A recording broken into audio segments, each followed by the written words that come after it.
दिवस पर दिल्ली का कर्तव्य पथ एक ऐतिहासिक दृश्य का गवाह बनेगा। पहली बार भारतीय सेना के रिमाउंट एंड वेटरनरी कॉर्प्स का एक विशेष पशु दस्ता कर्तव्य पथ पर कदम ताल करता नजर आएगा। इस दस्ते में लद्दाख के दुर्गम इलाकों में तैनात 2 कुबड़ वाले बैक्टीरियन ऊंट और बर्फीली चोटियों के साथी ज़ंस्कार पोनी शामिल होंगे, जो -40 डिग्री तापमान में भी रसद पहुंचाने में माहिर हैं।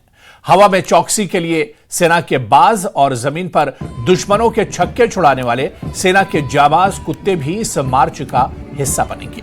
साथ ही खास आकर्षण होंगे आत्मनिर्भर भारत की पहचान बने स्वदेशी नस्ल के कुत्ते।